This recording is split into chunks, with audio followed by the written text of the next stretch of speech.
This is a story about a story of a story told by a storyteller.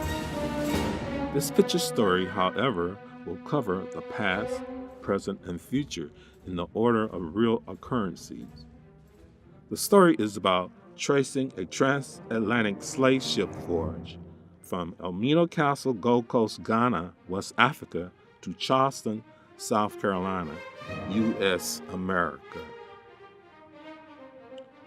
What I want to do will be to film a simple docu-biodrama about the photographer's activities on the task of retracing a slave ship riding a sea cruise from Elmina Castle, Ghana, West Africa, to Charleston, South Carolina.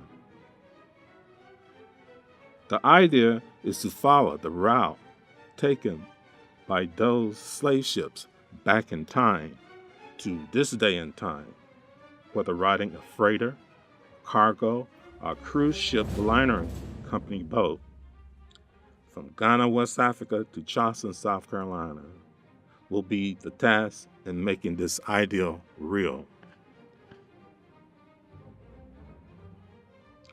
The idea of riding a seafaring ship from West Africa to Charleston, South Carolina, across the deep Atlantic Ocean, retracing routes of the infamous transatlantic slave trade route, that middle passage in history is an idea, it's a thought, it's a challenge, a task, and most definitely a transformative moment that is a part of the to be continued quest for ongoing knowledge in our stories and studies of Mother Africa.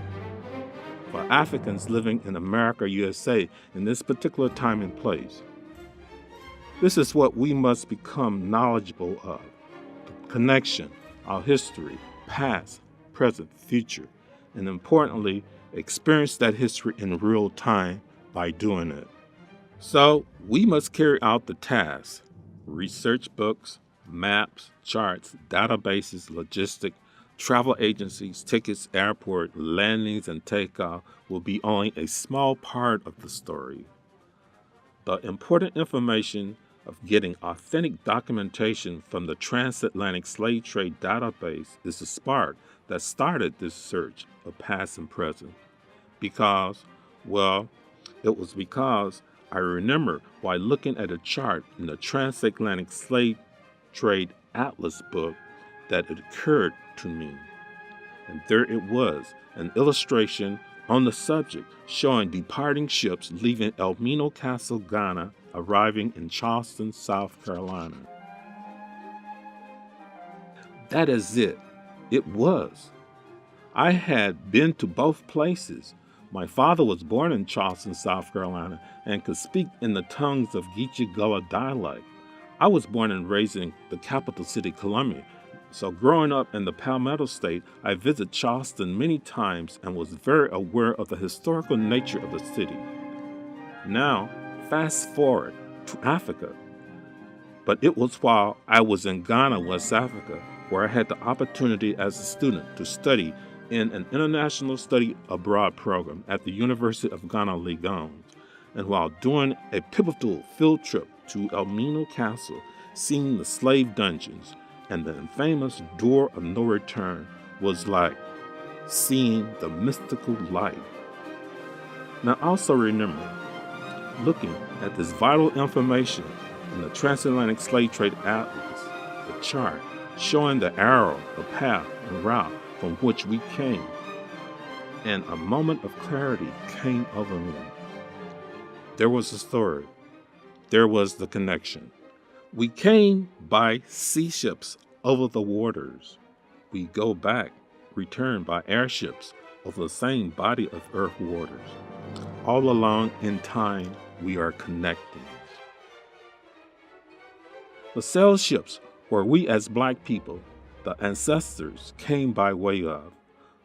More than anything else, I want to expose to people, a Black people, and to all people, the rich legacy and history of an enduring nature of knowledge that's in us.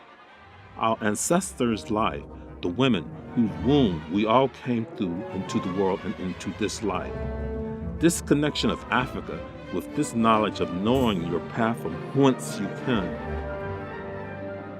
In making this connection, we realize that the ancestors are us many generations later in this only 500-year saga. We are the embodiment of them, fearless, noble, brave, strong, true genius, and the carriers of the seed of our human and worldly life. We came by sail ships and will now return and make the journey by ocean-going seafaring cruise ships to discover and know who we are.